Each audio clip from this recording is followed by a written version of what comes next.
Hello everyone, welcome back to our YouTube channel. Today I am going to start new chapter. The chapter name is Discount and Commission. Chapter के practice set पर हम directly jump नहीं करेंगे क्योंकि वहाँ के जो question है वो रिलेटेड है मार्क्ड प्राइस से, डिस्काउंट से, सेलिंग प्राइस से। तो सबसे पहले आपको समझना होगा कि मार्क्ड प्राइस क्या होता है, डिस्काउंट क्या होता है, सेलिंग प्राइस क्या होता है। उसके बाद ही आपको क्वेश्चन का मतलब समझ में आएगा और अगर आपको क्वेश्चन अच्छे से समझ में आ गया तो सोल्यूशन भी आपको इजीली समझ में आ जाएगा। तो शुरू करते हैं मार्क्ड प्राइस से। अब मार्क्ड प्राइस क्या होता है? जब आप किसी भी शॉप पर या किसी मॉल में कुछ सामान खरीदने जाते हो तो उन सामान के ऊपर एक टैग लगा होता है, उस टैग पर जो अमाउंट लिखा होता है उसे हम बोलते हैं मार्क्ड प्राइस। इसके बाद डिस्काउंट क्या होता है? डिस्काउंट जनरली परसेंटेज में गिवन होता है। परसेंटेज क्या होता है इसका मतलब मैं आप लोगों को आगे फर्दर वीडियो में समझाऊंगी, तो आप वीडियो में बने रहिएगा। इतना आप पहले समझो कि परसेंटेज जो होता है, सॉरी, डिस्काउंट जो होता है वो परसेंटेज में गिवन होता है, जैसे कि 20%, 15%, 10%, इस तरीके से। डिस्काउंट हमेशा मार्क्ड प्राइस पर कैलकुलेट किया जाता है, इस बात का भी आपको ध्यान रखना है। डिस्काउंट कभी भी सेलिंग प्राइस पे कैलकुलेट नहीं किया जाता, डिस्काउंट हमेशा मार्क्ड प्राइस पे कैलकुलेट किया जाता है। ये दो बातें आपको ध्यान रखनी है कि डिस्काउंट परसेंटेज में गिवन होता है। परसेंटेज का मतलब मैं आपको अभी फर्दर समझाऊंगी। डिस्काउंट जो होता है हमेशा मार्क्ड प्राइस पर कैलकुलेट किया जाता है। अब इसके बाद सेलिंग प्राइस क्या होता है? तो सेलिंग प्राइस का मतलब होता है कि जब आप कोई भी सामान खरीदते हो तो उस सामान का जो भी अमाउंट आप शॉपकीपर को पे करते हो उसे हम बोलते हैं सेलिंग प्राइस। जैसे कि सपोज देखो, आप लोगों ने कोई एक सामान खरीदा, ठीक है, उस सामान का मार्क्ड प्राइस है 1000 रुपीज। अब शॉपकीपर ने आपको 20% का डिस्काउंट प्रोवाइड किया, ठीक है। तो सेलिंग प्राइस मैंने क्या कहा कि आप जो भी अमाउंट शॉपकीपर को पे करते हो उस सामान का, उसे हम बोलते हैं सेलिंग प्राइस। तो सेलिंग प्राइस एक्चुअली में क्या होता है, इस मार्क्ड प्राइस में से आप डिस्काउंट को सब्ट्रैक्ट करोगे तो जो भी अमाउंट आपको मिलेगा उसे हम बोलते हैं सेलिंग प्राइस। अब कैसे कैलकुलेट करते हो? तो मार्क्ड प्राइस है 1000 रुपीज, ठीक है, एंड डिस्काउंट जो है, डिस्काउंट हमें परसेंटेज में दिया है, तो हमें क्या करना होगा, इस परसेंटेज वाले नंबर को, इस परसेंटेज को हमें कन्वर्ट करना होगा नंबर्स में एंड देन उसे हमें सब्ट्रैक्ट करना होगा। तो ये 20% जो है, मैंने कहा था अभी मैं आपको परसेंटेज का मतलब समझाऊंगी। तो अब चलो टाइम आ गया है परसेंटेज समझने का। तो परसेंटेज जो होता है, परसेंटेज का मतलब होता है a ratio with denominator 100 is called percentage. ये एक टिपिकल डेफिनेशन है परसेंटेज का। A ratio with denominator 100 is called percentage. जैसे मैंने बोला कि 4/100, तो ये क्या है, एक रेशियो है। रेशियो मतलब आपको समझ में आता है ना, जैसे हम किसी भी नंबर को a/b के फॉर्म में लिखते हैं तो उसे हम बोलते हैं रेशियो, ठीक है। तो ये एक रेशियो है। अब इस रेशियो का डिनोमिनेटर क्या है, 100, तो इसको हम बोल सकते हैं कि ये क्या है, 4% है। अब अगर मैंने लिख दिया 20/100, ठीक है, तो ये 20/100 को मैं बोल सकती हूँ कि ये क्या है, 20% है। तो परसेंटेज का मतलब होता है अ रेशियो विथ डिनोमिनेटर 100, जिसको आप परसेंटेज का साइन यूज करके इस तरीके से लिख सकते हो। अगर परसेंटेज को आपको रिमूव करना है, इस परसेंटेज साइन को आपको रिमूव करना है, तो आपको रिवर्स जाना होगा और आप क्या करोगे, रिवर्स जाकर परसेंटेज साइन जब रिमूव करोगे तो डिनोमिनेटर में आपको 100 लिखना होगा, ठीक है। जैसे अगर लिखा है 20%, तो 20% को आप रेशियो में जब कन्वर्ट करोगे तो 20 लिखोगे, परसेंटेज का साइन रिमूव करोगे तो डिनोमिनेटर में 100 आ जाएगा, ठीक है। अब जब इसको आपको देखो सॉल्व करना होगा, अब इस पे आ जाओ। तो 20% दिया है ना, परसेंटेज दिया है, बट हमें तो नंबर्स में चाहिए डिस्काउंट। तो हम क्या करेंगे, ये जो परसेंटेज है इसे रेशियो में कन्वर्ट करेंगे, तो 20/100 हो जाएगा। अब मैंने कहा था कि डिस्काउंट हमेशा मार्क्ड प्राइस पे कैलकुलेट होता है, तो 20% ऑफ क्या होगा, 1000, ठीक है, which is equal to 20/100 multiply by 1000। अब ये 2 0, ये 2 0 कैंसिल हो गया, 20 मल्टीप्लाई बाय 10 बिकम 200 होगा। तो डिस्काउंट कितना मिला, 200 मिला।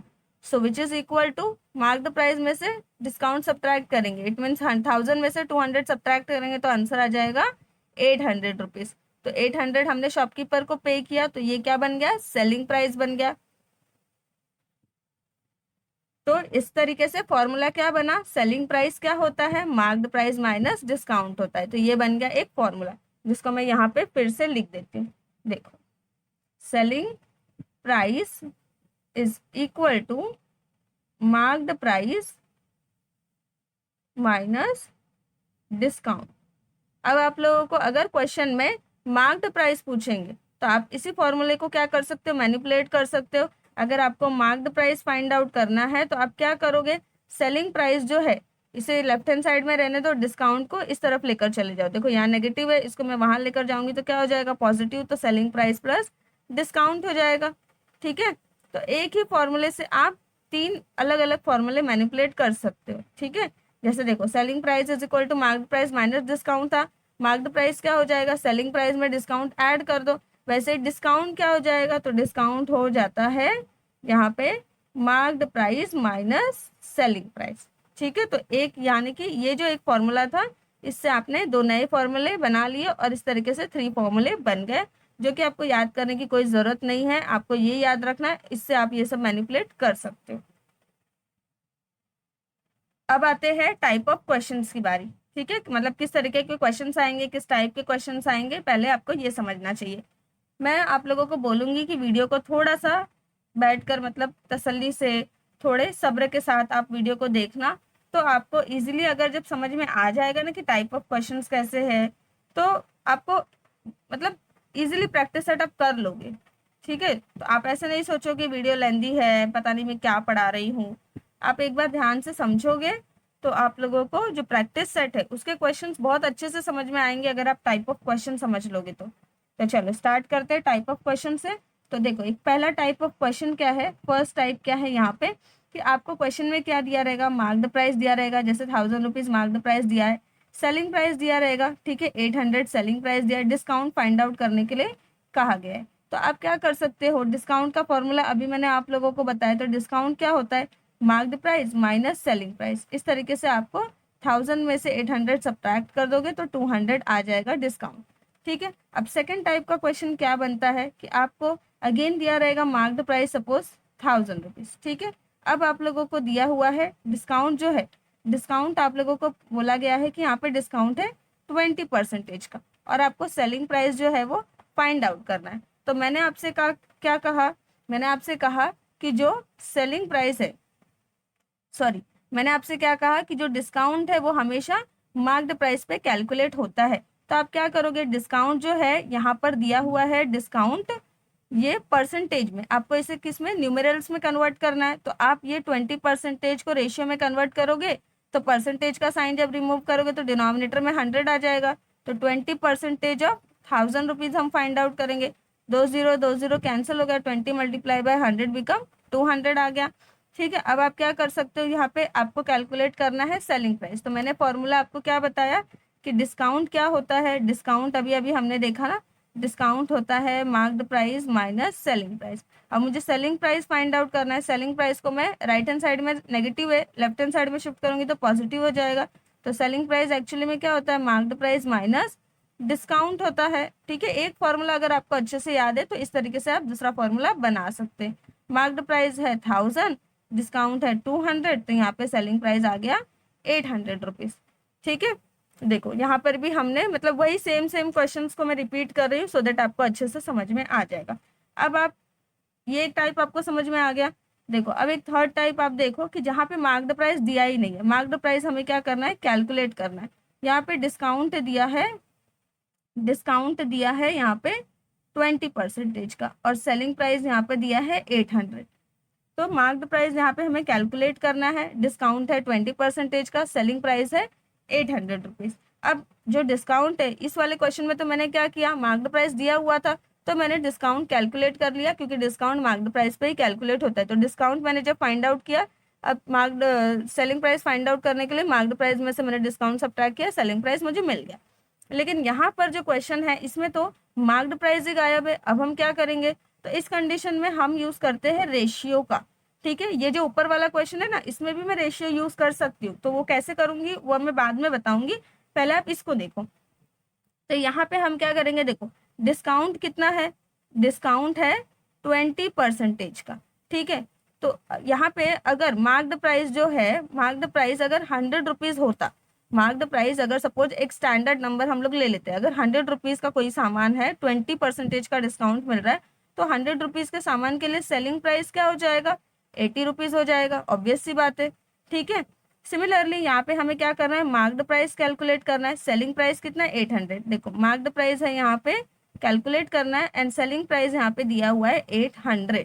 ठीक है, तो अब हम क्या करेंगे, यहाँ पे हम रेशियो बनाएंगे, यहाँ पे हम रेशियो बनाएंगे। रेशियो प्रपोर्शन आप लोगों ने चैप्टर पढ़ा होगा 7th में। डायरेक्ट वेरिएशन होता है, एक होता है इनवर्स वेरिएशन, या फिर डायरेक्ट प्रपोर्शन, इनवर्स प्रपोर्शन। और अभी आप लोगों ने देखो 7 चैप्टर पढ़ा है ना, डायरेक्ट वेरिएशन, इनवर्स वेरिएशन, उसमें भी तो आपने देखा है ना रेशियो को। तो डायरेक्ट वेरिएशन में आप लोगों को याद होगा कि डायरेक्ट वेरिएशन में जो भी अमाउंट हम यहाँ पे देखो, यहाँ पे एक रेशियो हम यहाँ लिखेंगे, एक रेशियो हम यहाँ लिखेंगे। तो डायरेक्ट वेरिएशन में क्या होता है, जो हम यहाँ न्यूमरेटर में लिखते हैं उसके करस्पॉन्डिंग रेशियो में भी वही सेम क्वांटिटी हमें यहाँ लिखनी होगी। हम ऐसे उल्टा नहीं लिख सकते, यहाँ पे मैंने लिख दिया मार्क्ड प्राइस तो अब मैं मार्क्ड प्राइस यहाँ लिखूंगी, नहीं। जब आप दो रेशियो ले रहे हो, ठीक है, इसको जब दो रेशियो को हम लिखते हैं तो इसे हम बोलते हैं प्रपोर्शन। तो जब आप कोई प्रपोर्शन लिख रहे हो, दो रेशियोज को लिख रहे हो, तो यहाँ पे जो न्यूमरेटर में क्वांटिटी रहेगी वो ही यहाँ पे होनी चाहिए। तो यहाँ पे मैं लिख रही हूँ सपोज 1000, सॉरी 1000 नहीं लिख सकते, 1000 दिया नहीं है। सपोज मार्क्ड प्राइस में लिख रही हूँ 100, ठीक है। अगर मार्क्ड प्राइस 100 है तो सेलिंग प्राइस कितना है 80।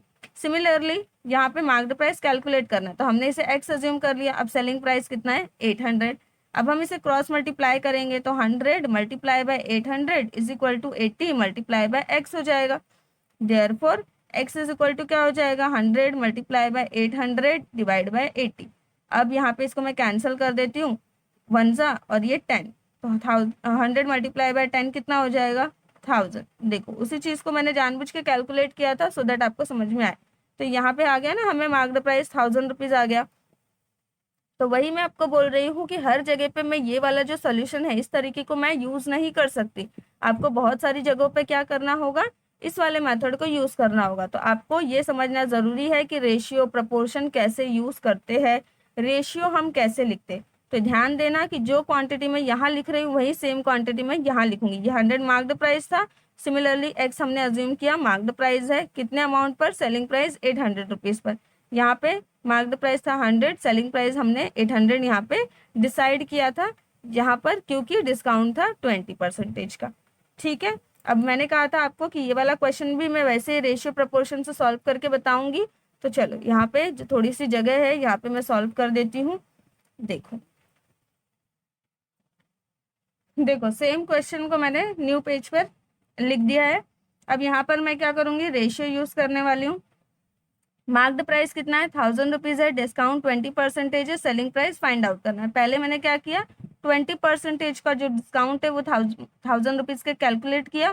कैलकुलेट करने के बाद उस डिस्काउंट को मैंने मार्क्ड प्राइस में से सब्ट्रैक्ट कर दिया, सेलिंग प्राइस आ गया। लेकिन ये मेथड हर जगह हम यूज़ नहीं कर पाएंगे, तो इसलिए मैंने क्या कहा कि आपको रेशियो यूज़ करना कंपलसरी है। ठीक है, मतलब अगर आप वो सीखते हो तो ईच एंड एवरी क्वेश्चन आप इजीली सॉल्व कर लोगे। तो अगर सपोज मैं यहाँ पे अज्यूम करती हूँ कि 100 रुपीज़ मेरा एक स्टैंडर्ड अमाउंट है, 20 रुपीज़ का डिस्काउंट है, तो सेलिंग प्राइस क्या हो जाएगा यहाँ पे 80 रुपीज़ हो जाएगा। ठीक है, सिमिलरली 1000 रुपीज़ मार्क्ड प्राइस है, तो उसी तरीके से सेलिंग प्राइस क्या होगा, तो हम रेशियो ले सकते हैं। देखो 1000 रुपीज़ मार्क्ड प्राइस है, सेलिंग प्राइस मैं यहाँ पे अज्यूम कर लेती हूँ ये एक्स है, तो यहाँ पे मैंने एक्स लिख दिया, इक्वालिटी का साइन लगा दिया। अब यहाँ पे मार्क्ड प्राइस है 100 एंड सेलिंग प्राइस मैंने यहाँ पे 80 ले लिया, क्यों, क्योंकि डिस्काउंट 20% है, तो यहाँ पे 80 लिख देते हैं। अब यहाँ पे इसको सॉल्व करेंगे, देयरफॉर क्रॉस मल्टीप्लिकेशन करेंगे, 1000 multiply by 80 is equal to x multiply by 100। Therefore x is equal to हो जाएगा 1000 मल्टीप्लाई बाय 80 डिवाइड बाय 100। अब ये 2 0 कैंसिल हो गया, तो x इज इक्वल टू आ गया 10 multiply by 80, therefore x is equal to 800। ठीक है, तो देखो ये रेशियो प्रपोर्शन से भी हमें सेलिंग प्राइस 800 मिल गया। सिमिलरली आप लोग अगर देखोगे तो यहाँ पर मैंने क्या किया था, विदाउट रेशियो यूज किए हुए भी 800 जो है आंसर लेकर आ गई थी। ठीक है, मतलब 800 सेलिंग प्राइस फाइंड आउट कर दिया था।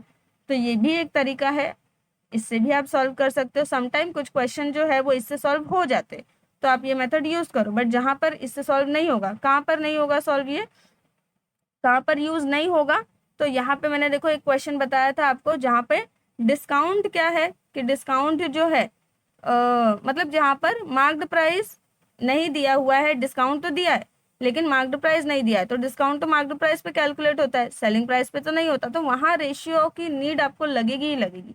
ठीक है, बट समटाइम जहाँ पे मार्क्ड प्राइस दिया हुआ है तो वहाँ पे आप इस तरीके से डिस्काउंट फाइंड आउट करके सेलिंग प्राइस वगैरह निकाल सकते हो। तो ये पूरा का पूरा लेक्चर इंट्रोडक्शन बेस्ड लेक्चर है, जहाँ पे मैंने एक भी क्वेश्चंस आपको प्रैक्टिस सेट के सॉल्व नहीं कराए हैं, सिर्फ आपको टाइप्स बताए कि इस तरीके के टाइप के क्वेश्चंस आपके प्रैक्टिस सेट में आपको देखने को मिलेंगे। वीडियो को मैं यहीं पर ओवर करती हूँ। आई होप कि आपको चैप्टर समझ में आएगा। ठीक है, आप इस वीडियो को पूरा देखना, फिर आपको समझ में आएगा चैप्टर। एंड देन जब मैं नेक्स्ट वीडियो अपलोड करूंगी जहाँ पे मैं प्रैक्टिस सेट को सॉल्व करूंगी, तो उस प्रैक्टिस सेट के क्वेश्चंस आपको इजीली और बहुत अच्छे से समझ में आएंगे, अगर आपको ये पूरा लेक्चर समझ में आता है तो। वीडियो आपको अगर पसंद आए तो वीडियो को लाइक करिए एंड चैनल को सब्सक्राइब करिए। And thanks for watching the video.